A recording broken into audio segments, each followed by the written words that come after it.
Avant de démarrer cet épisode, un mot sur le partenaire qui nous accompagne tout au long de cette saison, Comptable.com. Leur objectif est à la fois très simple et très ambitieux. Bouleverser les codes de recrutement dans la profession comptable. Pour ça, leur idée est de mettre en relation les cabinets d'expertise comptable et les entreprises avec les candidats, sans passer par la case cabinet de recrutement, ni par les traditionnels job boards. Donc là, pas d'annonce d'emploi, pas de CV Tech, mais des profils de candidats déjà sélectionnés et déjà interviewés par les équipes de Comptable.com que les recruteurs peuvent contacter directement. Pour le dire autrement, Comptable.com se positionne comme le LinkedIn de la profession comptable. Et ça fonctionne, puisqu'à ce jour, le site affiche déjà plus de 2000 profils de candidats. Donc que vous soyez recruteur ou candidat, n'hésitez pas à vous rendre sur leur site et à nous dire ce que vous en avez pensé. Toutes les infos sont sur la page du podcast. Bienvenue dans Deux Premiers Ordres, un podcast réalisé par Compta Online qui donne la parole à ceux qui ont fait l'histoire de la profession comptable. Qu'il s'agisse de représentants bien connus de l'expertise comptable et du commissariat aux comptes, ou de personnes plus discrètes qui ont dédié leur carrière dans l'ombre au rayonnement de la profession, nos invités partagent un point commun. Ils ont une histoire à raconter. Loi Pacte, évolution de la place des femmes, crise financière de 2008, réforme des diplômes, les sujets ne manquent pas. Et vous le verrez, évoquer l'histoire de la profession, c'est en tirer des leçons et apporter un éclairage nouveau aux enjeux d'aujourd'hui. Bonne écoute. Bonjour Carole et merci beaucoup d'avoir accepté cette invitation pour parler de durabilité. On est fin 2023, on a le projet de transposition de la directive CSRD qui fait du commissaire aux comptes l'interlocuteur privilégié sur le sujet de l'audit de durabilité. Et ce qu'on va voir aujourd'hui, c'est que ce n'est pas le fruit du hasard, mais plutôt le fruit de plusieurs années de travail au sein de la Compagnie nationale des commissaires aux comptes. Écoute, je te propose aujourd'hui d'aborder ce sujet de façon peut-être un petit peu chronologique, de comprendre les différentes étapes de ton travail sur le sujet de la durabilité au sein de la Compagnie nationale des commissaires aux comptes, et qu'on décortique un petit peu les succès, les joies, les difficultés peut-être que tu as pu rencontrer, pour arriver aujourd'hui à avoir positionné la compagnie de façon très très importante sur le sujet de la durabilité. Et je te propose pour commencer peut-être de nous raconter ton parcours professionnel jusqu'au moment où tu es arrivé à ce sujet de durabilité. Alors bonjour Julien, merci beaucoup déjà de m'avoir invité pour cette séance. Ça me fait très plaisir et puis c'est avec grand plaisir que maintenant, connaissant l'atterrissage, je peux t'expliquer les 3 dernières années finalement, puisque ça fait 3 ans qu'on travaille sur ce sujet. Alors, moi, je suis expert comptable commissaire aux comptes depuis 2003. J'ai présenté un mémoire à l'époque déjà sur un sujet très, très proche de la durabilité, puisque c'était un mémoire sur le capital immatériel dans les PME, identification, évaluation et gestion de la face cachée de l'entreprise, une mission à forte valeur ajoutée pour l'expert comptable. Donc, c'était un focus était mis sur le capital humain. Donc, ce mémoire, j'avais passé beaucoup de temps, j'y croyais beaucoup et j'ai eu le prix du meilleur mémoire. Et en fait, suite à ce mémoire, j'ai été très rapidement contactée par mon président de la compagnie régionale de Colmar. Alors, j'en parle parce que c'est important. Moi, je suis associée dans un cabinet, un petit cabinet sur l'Alsace. À l'époque, cabinet familial. Et donc, quand le président de la compagnie m'a appelée, je me suis dit, mince, qu'est-ce qu'il veut? Et il me disait, Carole, tu as un super mémoire et je souhaiterais que tu rentres à la compagnie régionale en tant que membre de la CRCC de Colmar. Je me suis dit pourquoi pas. À l'époque, c'était Angèle Bricola qui devait prendre la présidence. Et je me suis dit pourquoi pas. Mais qu'est-ce que je vais leur raconter à tous ces commissaires aux comptes brillants et pour moi assez inaccessibles. Voilà. Et puis ça s'est très bien passé. Tout de suite, j'ai été très bien intégrée. J'ai adoré. Et mon parcours, ça a été de développer, bien sûr, au niveau du cabinet avec une forte emprise sur le territoire alsacien et puis parallèlement de m'impliquer dans les instances professionnelles. Donc je suis passée assez rapidement vice-présidente puis présidente de la compagnie de Colmar et j'ai eu un parcours un peu différent puisque je suis rentrée dans mon syndicat qui est l'IFEC. Après avoir été présidente, je me suis impliquée. D'habitude, on fait le contraire, mais moi, j'avais envie d'apporter à mon syndicat aussi. Et donc, je suis rentrée après au syndicat avec un poste de vice-président que j'occupe toujours actuellement. Et voilà, ça m'a beaucoup appris, ça m'a donné de la proximité avec les territoires et j'ai toujours eu beaucoup d'envie de voir ce que faisaient les confrères. Et voilà, au niveau de la RSE, j'en entendais de plus en plus parler. Et c'est François Gégard qui m'en avait parlé, toujours dans mon syndicat. Alors lui avait beaucoup d'avance sur le sujet, dès 2010. 11, il m'a parlé de la RSE, il m'a impliqué dans ces groupes de travail. François Gégard, en février 2020, alors président du club développement durable du Conseil supérieur de l'ordre des experts comptables. Aujourd'hui, les problématiques environnementales, mais aussi sociales, sont totalement exclues des modalités de pilotage des PME. Et le rôle que nous avons au Club Développement Durable, c'est de mobiliser nos confrères, mais aussi les PME, à s'approprier les indicateurs de performance qu'on va dire non financière, c'est-à-dire environnementale et sociale. Et ce qui s'est passé, c'est c'était en juin 2020. Alors là, de mémoire, on était en pleine élection. C'était avant les élections. Et là, il m'appelle et il me dit « Carole, je ne sais pas si l'IFEC va être à l'ordre, si on va gagner, si on ne va pas gagner. Mais en tout cas, moi, je ne pourrai plus m'occuper du club RSE de l'ordre. » Et il dit « Je te verrai bien, toi, sur ce club parce que je sens que tu as des sujets, que tu communiques sur le sujet. » Donc, c'était dans les réseaux sociaux et tout ça.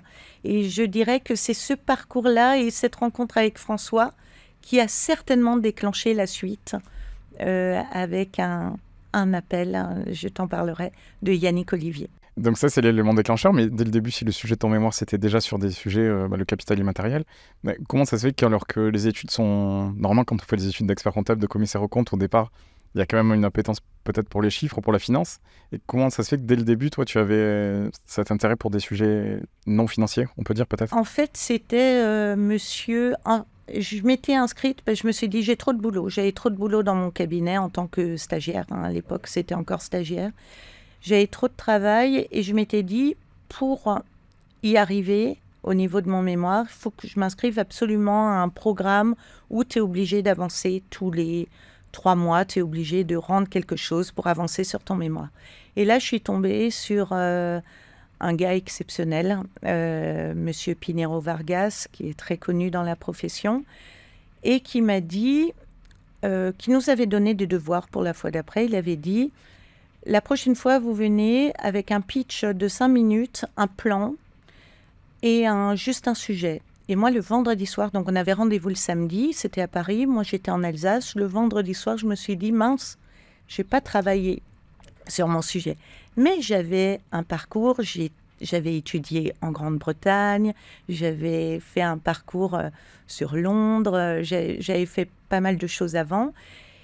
Une école de commerce, beaucoup voyagé. Je me suis dit, le capital humain, ça m'intéresse. Et je suis tombée sur une étude de Mazars sur ce sujet.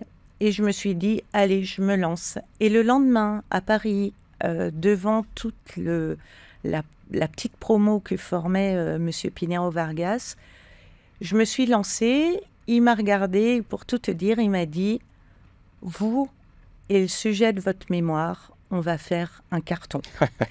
Donc, je savais, je me suis dit, wouh, il me met la pression. Et voilà, c'est parti de là. Mais ça a été du défi. Et je te dirais que le comité durabilité, ça a été aussi cette forme de défi aussi. On va pouvoir repositionner les CAC. Voilà.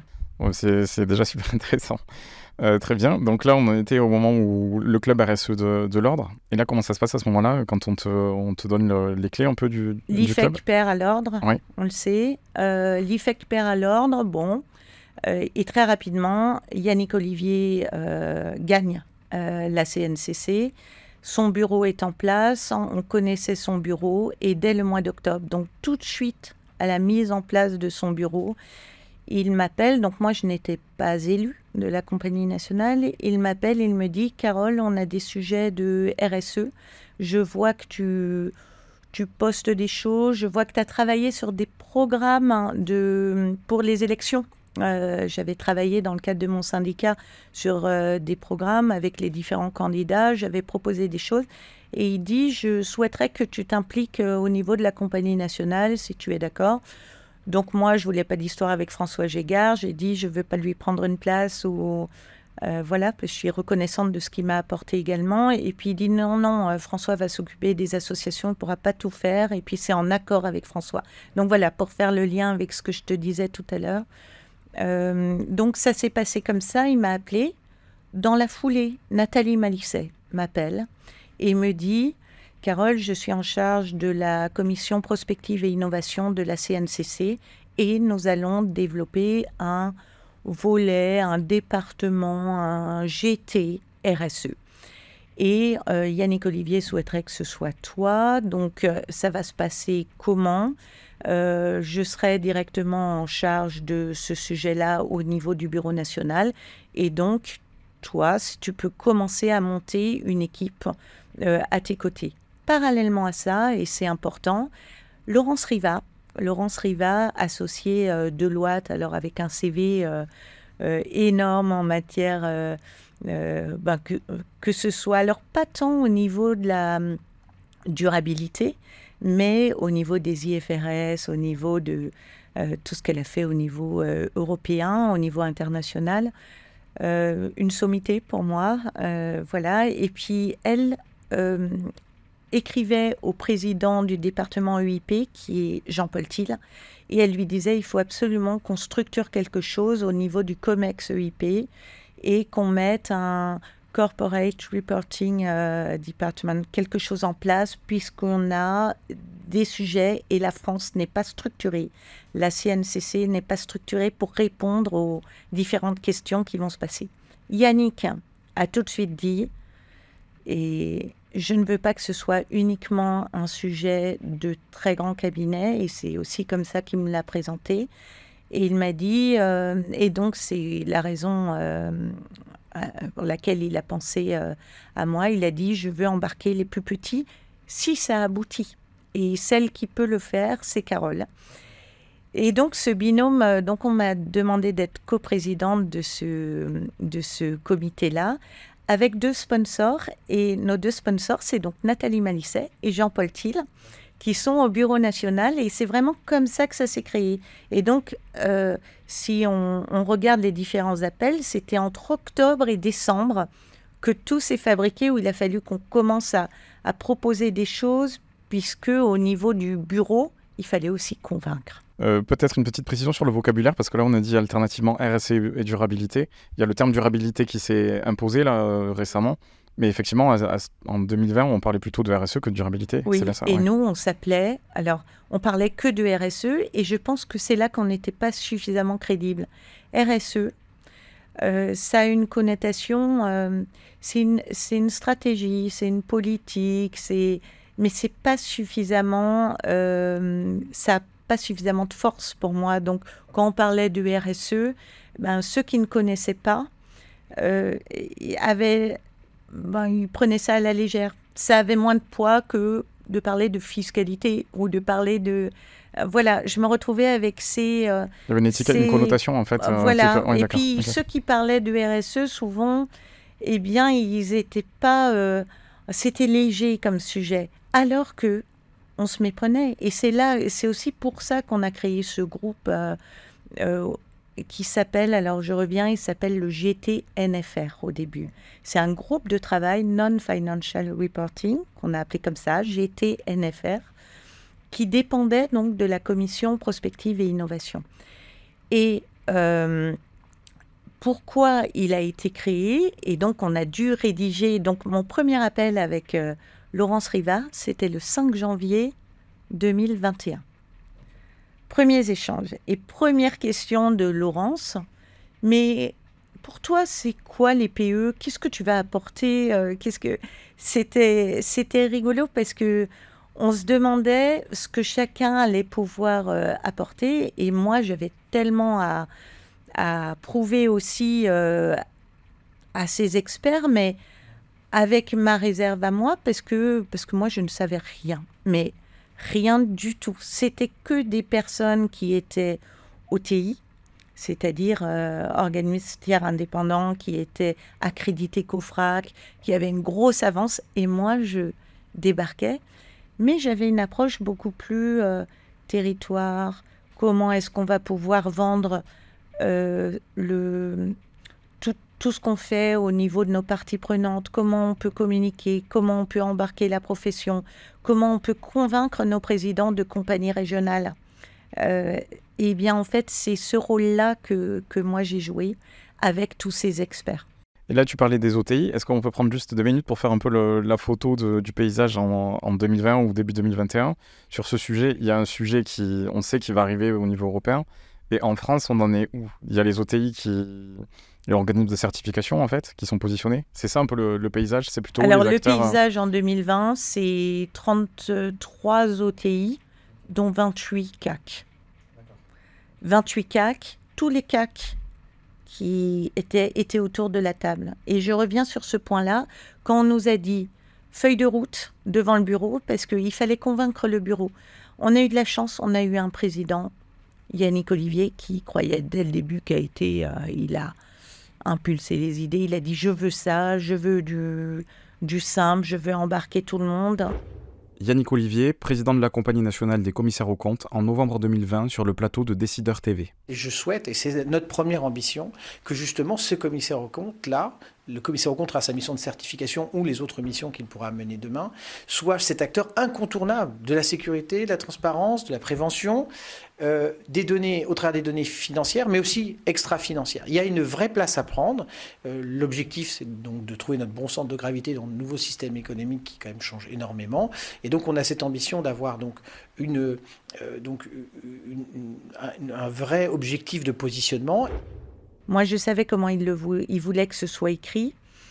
Et il fallait qu'on leur dise qu'on a une avance incroyable sur le sujet, parce qu'au niveau de la compagnie, il faut bien comprendre qu'on avait un comité qui s'est appelé RSE, puis extra-financier, puis ce comité était piloté par Jean-Luc Barlet, très reconnu sur ce comité-là. Et au tout début, donc de savoir qu'il y aurait un GTNFR piloté par 2 femmes qui n'avaient jamais été dans son groupe, eh bien, on a dû un peu gérer les égos.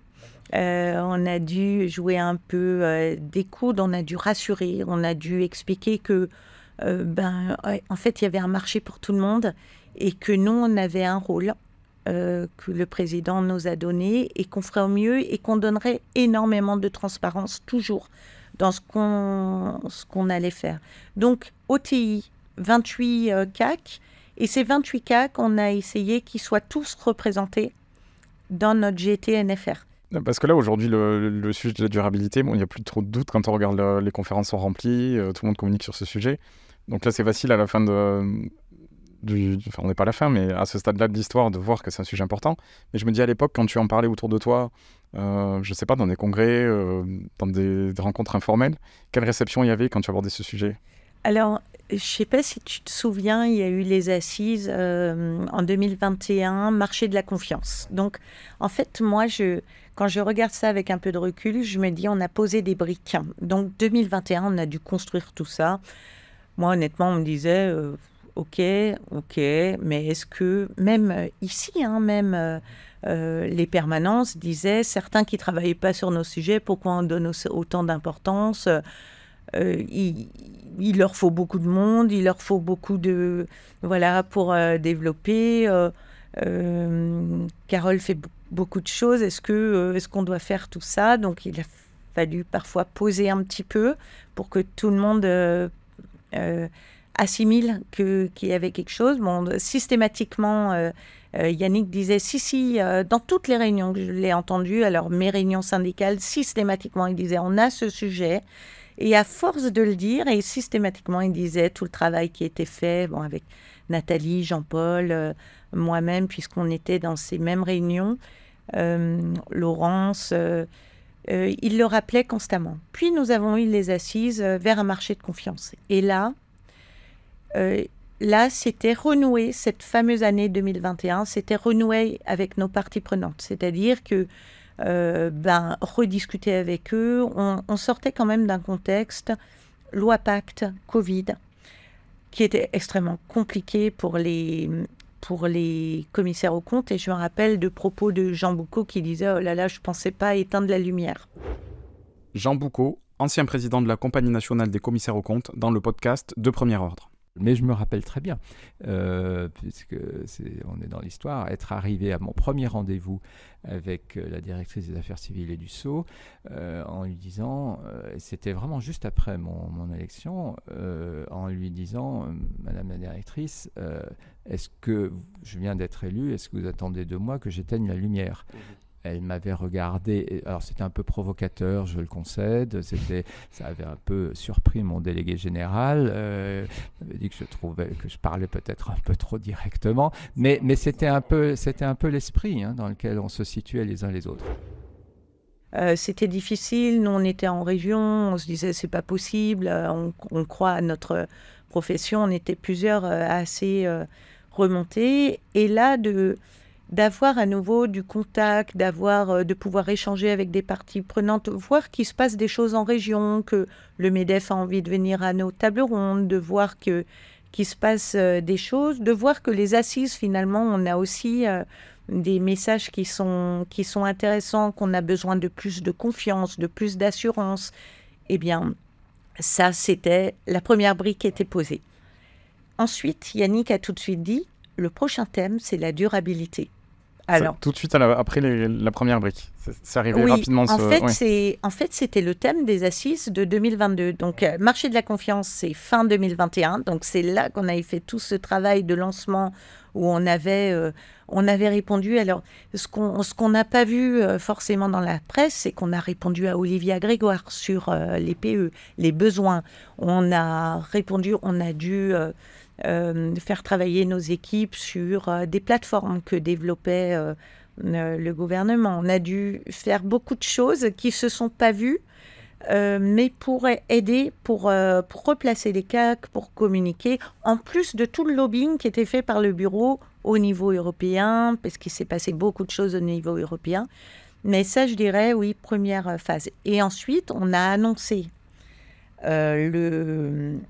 fin 2022, ces assises sur, je ne sais plus le titre, c'était durabilité et confiance, voilà, mais c'était ces deux mots-là qui étaient repris. Et là, on a eu 2022 a été décisif. Et 2022, et j'en ai pas parlé, c'est que dès septembre 2021, le H3C a dit « je veux vous voir tous les mois ». Donc on avait... Et c'est là, cet alignement des planètes, c'est qu'on a eu des relations avec le H3C qu'on avait... Enfin, moi, ça fait quand même longtemps, je t'ai expliqué mon parcours dans les institutions, ça fait longtemps que je suis dans les rendez-vous comme ça, soit avec le H3C, soit au niveau des ministres, soit dans le cadre de mon syndicat, par exemple. Et en fait, on n'avait pas eu ça depuis bien longtemps. Et la présidente du H3C a dit dès septembre 2021, je veux vous voir tous les mois. Et ce qui est incroyable, donc on a créé un petit groupe à la demande de Yannick Olivier, avec toujours 2 petits cabinets, 2 représentants de cabinets de taille moyenne, 2 représentants de grands cabinets et 2 présidents de CRCC. Voilà, c'est ce groupe de travail on en est à la 18e séance, je crois. On s'est rencontrés la dernière fois lundi avec la présidente et systématiquement elle est présente. Et ça, c'est incroyable. Je ne pensais pas qu'elle serait toujours présente. Elle est présente et réellement, on a de l'échange. Bon, parfois, on n'est pas content. C'est notre régulateur, on a un nom, nous on a travaillé sur des choses, parfois elle n'est pas contente ou on n'est pas content du résultat, mais ça a été une vraie construction, c'est très rare, hein. Ça a été une vraie construction, mais qui a été, donc si tu te reportes à septembre 2021, tu vois, ça fait longtemps qu'on travaille sur ce sujet-là. Et 2022, du coup, ça a été une accélération incroyable, puisqu'on avait des publications de textes, on avait chaque fois qu'on allait au H3C, c'était qu'est-ce qu'on a comme info à lui donner, quels sont nos points de vigilance, et elle, qu'est-ce qu'elle peut nous apporter comme information, qu'est-ce qu'elle peut communiquer. Elle a un énorme réseau aussi, et surtout, et j'insiste, elle a Yannick Olivier est tout le temps en communication avec la présidente. On n'avait pas vu ça avant. Il y a une vraie confiance là. Alors, attention, toujours, j'y vais avec... c'est notre régulateur. Donc, oui, sans mélange de genre, mais oui, sans mélange, hein, mais c'est là que je dis qu'on a eu cet alignement planète avec une volonté européenne, la France qui avait beaucoup d'avance au niveau de la compagnie nationale, mais on ne l'avait pas communiqué, et une volonté du H3C d'aider les commissaires aux comptes. Voilà, donc là on a eu, je dirais, moi je dis on a eu de la chance, mais on l'a provoqué, cette chance. Donc le fait d'avoir cette avance, d'avoir pris de l'avance en termes de travail, ça a permis de se placer tout de suite dans une position d'explication, de transmission d'infos. Et là je l'ai vu encore quand nous avons eu le projet de transposition, que ce soit de la chancellerie et en plein été de la DG Trésor. Là, on a repris chaque mot. Chaque mot, donc on avait un comité CSRD qui a repris tout ce qui était... Donc, comment ça se passe concrètement? C'est qu'on réunit le comité qui travaille sur les points. Ensuite, les points de vigilance sont présentés au bureau national. Et ensuite, c'est le président qui prend la décision avec son bureau. Donc systématiquement, on a travaillé, mais comme on avait de l'avance, eh bien, on a pu être... ça n'a pas toujours été évident parce que ça prenait énormément de temps. Et on avait des problèmes de traduction des textes. Et donc là, ils ont été extrêmement pointilleux, ces experts. Je dis « ils » parce que c'est pas moi qui travaillais sur ça. Je n'avais pas la compétence pour le faire, mais j'ai assisté à toutes ces réunions. Et oui, je l'ai senti comme ça. Je trouve qu'on a eu une démarche très constructive pour apporter en tout cas nos points de vigilance et à toutes ces parties prenantes. Donc on a apporté beaucoup de crédibilité à notre institution. Oui. Et le positionnement de la France, là, si on prend un peu de hauteur par rapport au pays, je veux dire, le positionnement de la France en Europe, là-dessus, comment est-ce que tu trouvais, toi, les interlocuteurs que tu avais en face de toi, au Trésor ou à la chancellerie ou... La France, il y a une vraie volonté d'y aller, c'est ce qu'on dit tout le temps, mais c'est ce que tu as constaté aussi. Mais on est premier. Voilà, c'est ça. En fait, on est premier partout. Et d'ailleurs, on est le plus en avance. Et d'ailleurs, même si tu regardes la vie technique où on a participé, donc c'était à la demande du H3C, on a participé très, très activement à sortir cet avis technique. Il a été immédiatement traduit en anglais, avec l'aide des équipes, et notamment d'Isabelle Trac, pour le H3C. Et bien, ça a été reconnu tout de suite, ce travail qui a été fait. Moi j'observais, je me disais, il ne faut pas que ça nous retombe dessus, parce que si les autres n'ont pas assez d'avance, qu'on équilibre et qu'on tire à nouveau la France qui a de l'avance vers le bas pour équilibrer. On avait déjà eu ça par le passé. Donc, mais là, on sent qu'il y a une volonté.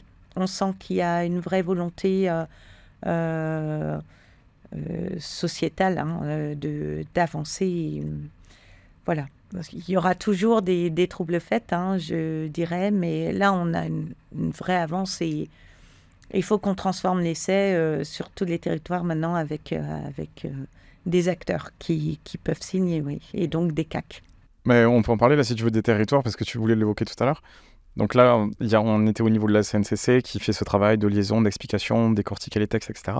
Et comment justement on arrive à faire redescendre cette info au plus proche des territoires, dans les compagnies régionales et auprès des commissaires aux comptes. Comment ça s'est fait ce travail? Pour pas qu'il y ait une déconnexion en fait, et un bureau, enfin un comité qui travaille à Paris et Non, régions. c'est pas Voilà. du tout comme ça. Voilà. Et d'ailleurs, Yannick Olivier travaille pas du tout comme Voilà. ça. Ok. Donc, pour revenir en 2021, quand on lance le groupe début janvier avec Laurence, 2 mois plus tard, Yannick Olivier me dit « Tu passes devant le bureau et tu mets toute la feuille de route comité PE. » Tout de suite. Donc, en fait, ça a été tout de suite. Il a fallu décliner des offres. Voilà. Après, il y a forcément des compagnies qui sont en avance. Il y avait quelques compagnies qui avaient créé des clubs RSE où ça existait. Et là, maintenant, ça existe. J'en parlerai tout à l'heure, mais ça existe et ça fonctionne très bien avec des vraies propositions. Donc, la première compagnie qui a été un peu laboratoire, c'est Versailles. Versailles, puisqu'eux avaient l'information tout de suite. Ils ont dit « Carole, tu viens, tu nous expliques ». Donc, eux, je pense que c'était juin 2021. On a dû, donc juin 2021, déjà avec Laurence, on a dû venir à la compagnie de Versailles lors de l'AG pour animer un atelier, pour dire attention, il va se passer ça et voilà ce qu'on peut amener. Donc, c'est fait comme ça. Et très rapidement, le président a demandé que je passe au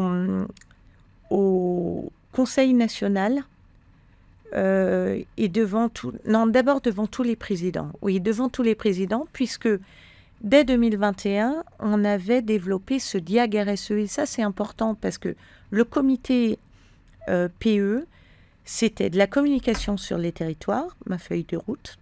Ensuite, développer des outils et développer de la formation. Et j'ai coutume de dire que un CAC va y aller si c'est gratuit et s'il a les outils. Sinon, il n'a pas le temps. Et souvent, on sourit quand je dis ça en région, mais c'est tellement vrai. Donc, de la formation, on m'a dit, Carole, tu fais tout ce que tu veux. Et là, André-Paul Baillon, qui est président de la commission formation, m'a dit, tu nous donnes de la formation, je veux 3 niveaux. Je veux de l'acculturation, genre, alors, la RSE pour les nuls. Tu me cherches toutes les formations que tu veux, des webinaires gratuits, on va en faire. On a monté des cycles de webinaires avec Pauline de Saint-Front. C'était les tout premiers. Les compagnies, d'ailleurs, ont joué le jeu et ont offert ça aux personnes qui voulaient s'inscrire. Ensuite, on a fait de l'acculturation, de la compétence, de la montée en compétence pour les cabinets qui souhaitaient passer à la norme 17029. Donc ça, c'était important et ça commençait à être compliqué. Et après, on a fait des formations vraiment plus haut niveau, par exemple sur la taxonomie, parce que des cabinets avaient des besoins. Donc, on a développé ça aussi. Et le DIAG RSE, comme on a développé cet outil avec la commission de Nathalie, qui était commission informatique, et puis... en tout cas, là, c'est Nathalie qui a pris le relais une fois qu'on avait tout décliné et qui nous l'a mis sur un outil gratuit à disposition des confrères. Et là, il fallait qu'on communique là-dessus. Donc, on est allé dans quelques compagnies qui avaient vu au niveau des présidents qu'on pouvait le faire et donc qui m'ont invité. Et là, j'ai donné envie. Si on reprend la partie chronologique, est-ce que là, il y a des dates clés, des étapes que tu veux évoquer en particulier ou... parce que là, on a fait 2020, 2021. Oui, 2021, 2022, donc c'est l'accélération. L'accélération, là, on a suivi les textes, on a regardé ce qui allait se passer, ça a été beaucoup de lobbying, ça a été, là, tout ce qu'on a fait au niveau des parties prenantes, j'en ai parlé. 2022, les assises, et là, c'est une date incroyable. Alors, jusqu'à... la veille, on ne savait pas, on n'était pas certain. Alors, le président avait certainement l'information.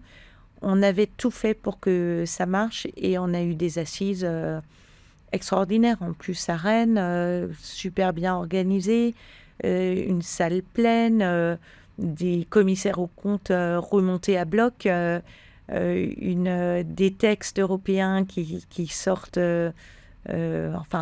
tout allait bien. Un ministre qui nous dit que nous serons les signataires légitimes. Voilà, c'est waouh, c'était super. Et en fait, nous, on avait préparé ça, je me rappelle des UE de Paris, donc quelques mois avant, les UE de Paris, où on avait une salle pleine aussi, et où j'avais annoncé que c'est ce qu'on aurait dans les textes. Mais j'avais eu juste un peu d'avance. Nous, on voyait que ça s'avançait, mais il pouvait y avoir tellement de peau de banane. Et là, j'ai eu beaucoup de coups de fil. Il y a beaucoup de gens qui n'y croyaient pas encore. Et d'un seul coup, les assises, là, c'était l'évidence. Et après, on est parti dans une... là, il a fallu faire extrêmement vite. C'est-à-dire que le lendemain des assises, ou quasiment, c'était encore avant Noël, il a fallu lancer nos propositions pour le visa. Donc, tout de suite, le visa durabilité. Donc là non plus, on n'avait pas de texte et on les a toujours pas. Les textes, c'est vendredi. Donc, pour te dire comme on a eu de l'avance tout le temps, il a fallu travailler sur le visa. Alors, avec CNCC Formation, qui a eu un rôle incroyable, avec tous les concepteurs identifiés. Alors, d'abord, créer un groupe stratégique. Qu'est-ce qu'on veut dans le visa? Comment nous, on pense Est-ce que tu peux juste expliquer en 30 secondes ce que c'est pour ceux qui ne seraient pas familiers avec Alors, le visa, c'est le socle de compétences. C'est vraiment le socle de compétences. Et c'est ce terme-là qui sera utilisé par la future H2A, parce que le H3C, futur H2A, puisqu'on attend les textes à cette heure-ci. Donc, c'est le socle de compétences qui sera demandé aux commissaires aux comptes qui seront inscrits avant le 1er janvier 2026 pour éviter de faire un stage et un examen. C'est important. Un stage de 8 mois sur ces sujets-là. Et donc, c'est pour bénéficier de la clause dite de grand-père. Voilà. Et ça, ce socle de compétences, il a fallu négocier un nombre d'heures. Et les premières heures qui nous avaient été communiquées, c'est entre 120 et 140 heures de formation. Et ça, c'était en juillet, c'était en juin, le 20 juin 2023. Et donc, nous, on avait travaillé, donc, entre-temps, on avait proposé environ 63 heures.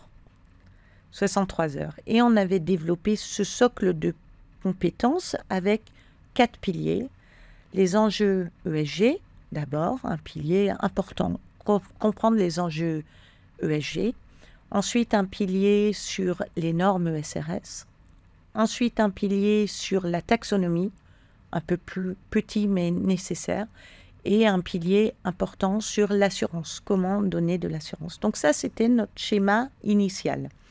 63 heures, et c'est systématiquement avec cette base-là qu'on est allé au H3C en toute transparence, toujours dans le cadre de ces réunions mensuelles, qu'on expliquait qu'on travaillait énormément sur ce visa, qu'on voulait, et ça c'était la demande évidemment de Yannick Olivier et de son bureau, embarquer tout le monde, c'est-à-dire qu'il fallait embarquer tout le monde. Quid après de ceux qui avaient beaucoup d'avance, est-ce qu'ils devraient faire aussi ces 63 heures? Donc tout ça, eh bien, il fallait le mettre en musique, il fallait le négocier. Je me rappelle qu'à certaines réunions où c'était suffisamment important, Yannick Olivier nous accompagnait au H3C pour présenter ce que nous, on avait préparé. Ça, c'était en mars 2023 qu'on a présenté au H3C notre idée. Entre-temps, c'est créé un groupe de travail. Donc, si je parle de 2023, c'est essentiellement le visa qu'on a. Mais il y a eu tout. Il y a eu aussi la transposition de la CSRD. Il y a eu... Mais moi, j'ai travaillé surtout sur le visa et pour l'ensemble des commissaires aux comptes. Et c'est là-dessus que j'ai le plus de questions en région, évidemment. Et je reviens tout à l'heure, quand tu parlais de l'intervention du garde des Sceaux qui reconnaît aux assises que les commissaires aux comptes seront les interlocuteurs. Ouais. Là, je vois qu'il saurait, ça doit être une victoire assez énorme de l'entendre de la bouche du garde des Sceaux. Enfin, je suppose. Ça a été d'autant plus énorme que, en fait, je ne sais pas si tu te souviens, mais on était 3 sur scène. Donc, il y avait Nathalie, on ouvrait la plénière, Nathalie Malicet, Laurence Riva et moi-même. Et on savait que le garde des Sceaux devait arriver. Et quand on a commencé notre plénière, Nathalie a parlé. Au moment où c'était Laurence, le garde des Sceaux est rentré. Donc, moi, j'avais un gros stress, parce que quand tu es devant 1200 personnes, et je me suis dit, OK, Carole, tu n'as pas le droit de te louper, là. Tu n'as pas le droit de te tromper. Là, tu as le garde des Sceaux qui rentre. Et je me suis dit dans ma tête, vite, installe-toi parce que je vais commencer et je ne veux pas que ce soit perturbé. Et là, il était juste devant moi. Je le voyais parce qu'en fait, tu ne vois pas beaucoup les gens dans la salle, surtout dans cet amphithéâtre. Et je le voyais. Donc, il fallait juste que mes 2 premières phrases sortent. Et après, c'était naturel. Je connaissais mon plan, mon déroulé. Et donc, je l'ai dit qu'on n'avait pas le choix qu'il fallait qu'on soit les interlocuteurs privilégiés. Et quand il est sorti, il a fait son discours. Et quand il est sorti, il est revenu dans la salle et moi, j'étais à un endroit où il devait passer devant moi. Je ne le savais pas, mais il était... Et quand il est passé, il m'a regardé, il m'a fait un petit clin d'œil. Et je me suis dit, yes, ça y est, on a réussi. Ouais, j'étais très fière, j'étais très contente pour tout le travail qui a été fait. J'étais contente J'étais contente pour Laurence, ça a été un vrai boulot collectif. Vraiment, ça a été un travail énorme. Et je l'ai ressenti après quand je suis allée dans la salle juste pour boire un verre d'eau. Parce qu'on avait très peu de temps, on animait des ateliers. Et là, il y avait plein de gens qui disaient « Génial, c'est génial ce qui est fait ». Et j'ai senti un élan et celui qui est venu me voir, c'est Jean Boucaud. Il a dit « Super, c'est super ». Et il l'a dit avec beaucoup de sincérité. J'ai senti parce qu'on avait passé des moments qui étaient compliqués pour la profession. Et ouais, j'ai senti beaucoup de sincérité. J'étais j'étais fière. Même pendant les assises, à discuter avec Yannick, il dit c'est génial tout ce qui se passe, je suis contente, la présidente du H3C est très contente. Et je l'ai remercié parce que j'ai dit merci Yannick de cette confiance au début. Je pense que beaucoup de personnes voudraient être à ma place maintenant. Et c'était un choix qu'il a fait au début de dire on embarque tout le monde et je veux que Carole soit là pour aider sur les territoires. Et oui, j'y suis très reconnaissante.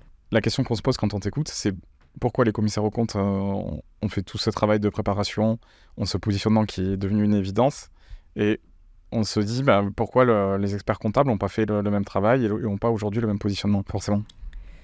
En fait, ça a été un choix politique. Comment ça s'est passé? Nous, on a continué à travailler de la même façon avec l'ordre. Alors c'est sûr, à l'époque, c'était Lionel Canesi. On a travaillé de la même façon.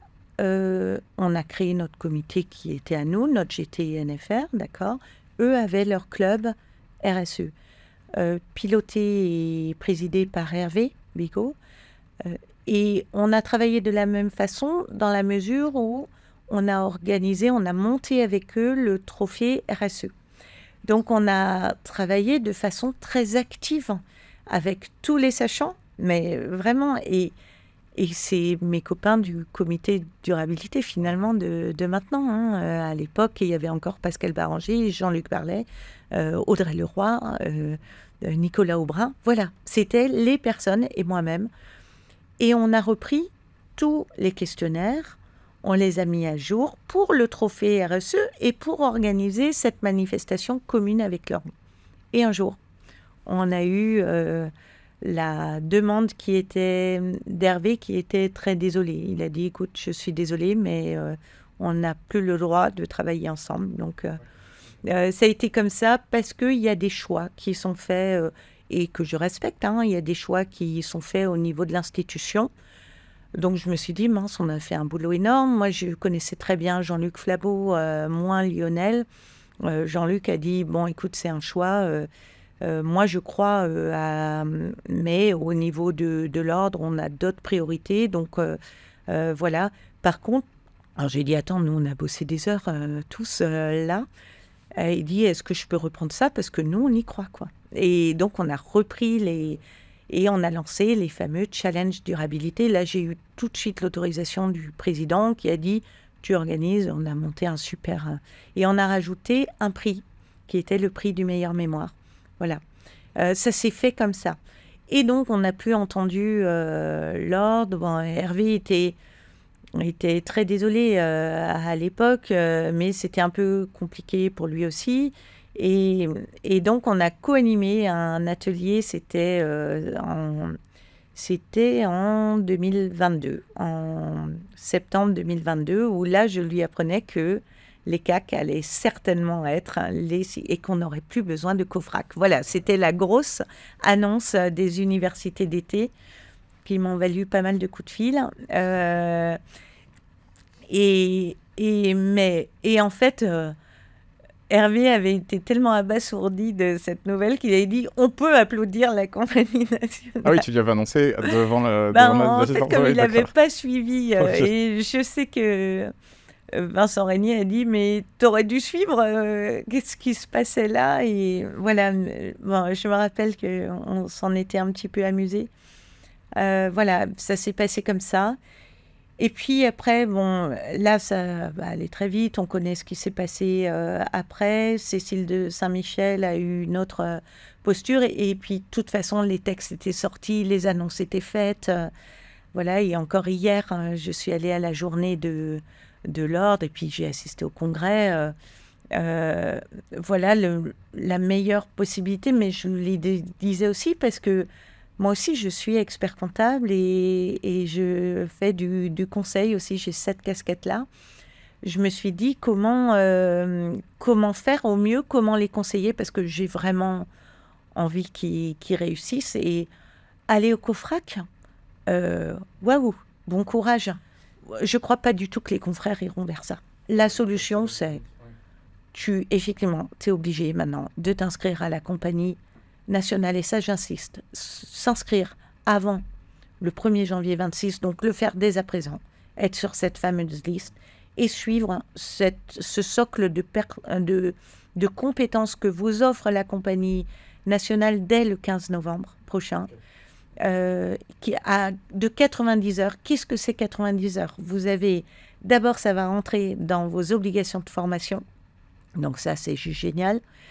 Et en plus, c'est de l'acculturation, vous ne pourrez plus passer à côté. Maintenant, je l'entends partout, les banques, les donneurs d'ordre, même pour les plus petites entités, sur les territoires, il y a des aides partout. Si vous, en tant que conseil, vous ne savez pas conseiller pour décrocher ces aides, vous n'aurez pas le marché, c'est sûr. Donc, il faut commencer par ça. Hubert Tondeur l'a très bien dit hier.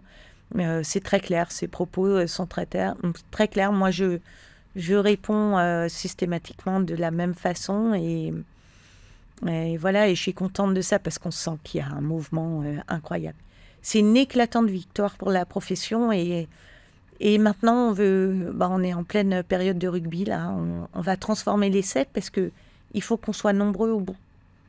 Et donc je suis ravie de ce positionnement de l'ordre, du Conseil national de l'ordre, parce que on a besoin tous, pour que ça marche, de tirer la profession vers le haut. On peut pas... je sais qu'on a plein de boulot dans les cabinets, énormément, mais on peut faire un peu autrement encore et vendre des missions à forte valeur ajoutée. On a parlé de l'importance du travail, du lobbying, etc. Il y a aussi des sujets qui restent peut-être à venir s'il y a des forces à l'œuvre au niveau international sur la double matérialité, par exemple. Il y a eu une tribune il n'y a pas très longtemps d'Emmanuel Faber. Voilà. Donc il y a toujours des attaques et des choses qui essaient de démonter ou d'atténuer un petit peu ce qui est fait au niveau européen. Est-ce que tu vois aussi des enjeux de ce type-là pour les années à venir, pour la profession tout n'est pas fini en fait? Non, tout n'est pas fini, mais en fait, on a déjà Enfin, les choses sont déjà tellement écrites qu'il y aura des changements. Et d'ailleurs, nous, on s'adapte tout de suite à la compagnie. On prévoit déjà tous ceux qui vont passer ce fameux socle de compétences, le visa. Eh bien, on aura un actuel visa tous les ans. Parce qu'en fait, on en a pour des années sur ce sujet. On aura demain les ESRSPE. On va s'adapter. En fait, ce sujet, il va déclencher énormément de choses. Et donc, ça sera très, très intéressant. Sur la double matérialité, on commence à avoir des écrits. On commence à avoir... Peut-être que ça va être modifié un petit peu, mais très certainement à la marge. On en discutait encore lundi avec la présidente. On observe, on a vraiment des veilles grâce aux cabinets qui sont à la Compagnie nationale. On a des veilles dans ces pays-là. On a aussi un cabinet de lobbying qui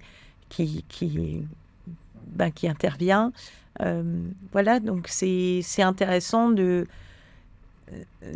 veiller, mais en fait, on est maintenant dans un mouvement où on ne peut plus faire marche arrière. J'en suis convaincue. De ce que je vois qui arrive avec les banques, avec ces volontés de diriger les fonds vers des investissements à impact, on ne reviendra pas en arrière. Et on a besoin de confiance, c'est sûr. Donc, maintenant, il faut voir comment ça s'écrit in fine. Bien sûr qu'on aura encore beaucoup d'ateliers à faire sur ces sujets, donc ça me passionne. Je suis très contente. Et maintenant, j'ai envie de montrer, OK, on est déjà 2000 et maintenant, on va être 4000. Et voilà, alors on annonce 2000, il nous en faut 2000. Mais... c'est beaucoup. C'est parce que d'abord, il faut répondre aux besoins des cabinets qui vont se positionner tout de suite dès le mois de mars sur des appels d'offres. Toutes sortes de cabinets. Voilà. Et puis après, il faut répondre à la demande des cabinets qui veulent continuer à être attractifs pour les plus jeunes. C'est-à-dire que pour que les jeunes viennent travailler dans leur cabinet, il faudra nécessairement que ce cabinet ait cette compétence en durabilité et donc des signataires en durabilité, sinon ils ne viendront pas, j'en suis convaincue. Je voulais aussi aborder un dernier sujet peut-être. J'aime bien aussi comprendre les ressorts un petit peu plus personnels de la personne que j'interviewe. Dans ce que tu décris depuis le début, tu as beaucoup parlé d'envie d'y arriver, d'envie de gagner, de réussir en fait surtout. Mais ce qui m'a frappé, c'est qu'à chaque fois, tu veux embarquer tout le monde et que ça se fasse de la bonne façon. Tu citais au sein du comité de ne pas empiéter sur les plates-bandes de l'un ou de l'autre, d'embarquer les petits cabinets, les grands cabinets, d'embarquer les... Enfin, t'as vraiment ce souci, j'ai l'impression, que tout soit très harmonieux, très juste. Et donc, c'est une compétition, mais dans les règles du jeu. Est-ce qu'il y a de ça ? Oui, mais c'est nécessaire parce que je suis partie de rien du tout. Donc... Quand Yannick Olivier m'a dit « tu seras coprésidente de ce groupe-là », quand j'ai regardé les membres du groupe, en fait que nous on rassemblait avec Laurence, eh bien il faut avoir une grande humilité. Il faut avoir une grande humilité, il faut écouter. J'ai appris énormément à côté de tous ces professionnels. Et après, il faut être toujours à la hauteur qui s'impose pour être compris. C'est-à-dire que si on est trop dans les sphères, eh bien en fait sur le terrain, ça ne va pas marcher.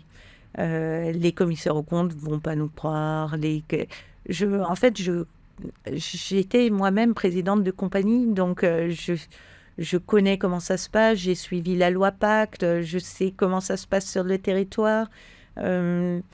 Voilà, et puis je suis dans un syndicat aussi où c'est pas toujours facile non plus et où là on se dit les choses et voilà, c'est peut-être aussi ce parcours-là qui me dit ok, on écoute, comment on embarque, comment on tire profit aussi de toute cette avance qu'on peut avoir sur certains et on va essayer d'en faire bénéficier les plus petits parce que si on y arrive au niveau des textes, eh bien là, comment on fait gagner les plus petits, les moyens Toujours cette volonté d'oublier personne, en fait, à chaque fois. Que ce soit en interne, dans les entreprises, dans les cabinets. Oui, mais c'était la mission. Bon, déjà, moi, je suis comme ça. Oui, c'est ce que je ressens. Je suis comme ça, et puis Yannick Olivier me connaissait comme ça. Par contre, j'ai voulu respecter les règles. C'est-à-dire, Yannick m'a dit, tu fais comme ça, mais ça m'allait complètement parce que c'est des règles auxquelles j'adhérais complètement. Et si tu devais donner un conseil, alors peut-être pas forcément un commissaire aux comptes pour sa carrière, mais en termes de, justement, avec cette expérience, ce qu'on vient de dire sur les valeurs, etc., quel conseil tu donnerais à un jeune professionnel pour quelle boussole il doit avoir pour se guider dans une carrière professionnelle, pour faire les bons choix? Est-ce que tu pourrais donner un conseil là-dessus? Oui, c'est celui que je donne à mes enfants, d'être curieux. En fait, quand je sortais d'une conférence, même il y a 2 ans, je leur disais, ce sujet-là, je veux que vous le compreniez, le sujet de la RSE, de la CSRD, comment on avançait sur les textes, parce que maintenant, quand vous lirez un article, vous saurez le raccrocher à ce que je vous ai expliqué maintenant. Soyez juste curieux de regarder. S'ils sont un peu curieux, ils voient que la durabilité, il n'y a plus le choix, et même si maintenant, ils ne sont pas complètement convaincus, en fait, s'ils ratent ce coche du 1er janvier 26, ils auront raté et ça sera bien plus dur après. Donc, autant profiter de ce qu'on leur donne. Ça, c'est le premier point. Et s'ils sont curieux, donc, ils voient effectivement durabilité, mais ils voient aussi tout ce qui est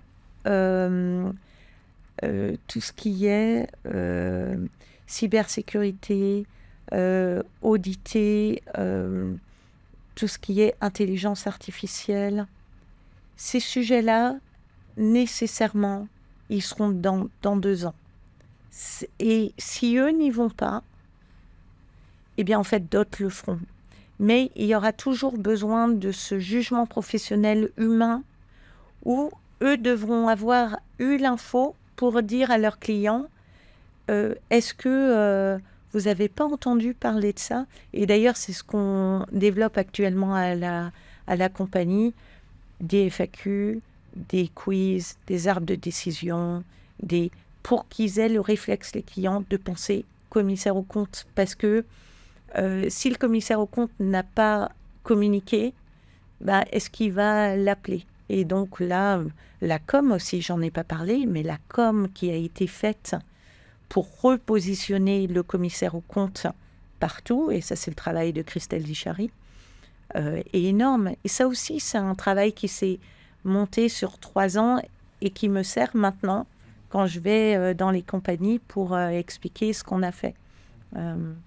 Ça, c'est un travail de la mandature qui est collectif, en fait. Sur plein de points, en fait, on peut raccrocher. Oui, c'est vraiment le pouvoir du collectif, je trouve, cette histoire-là. C'est pour ça que j'en ai parlé tout à l'heure. C'est vraiment une victoire collective, ouais.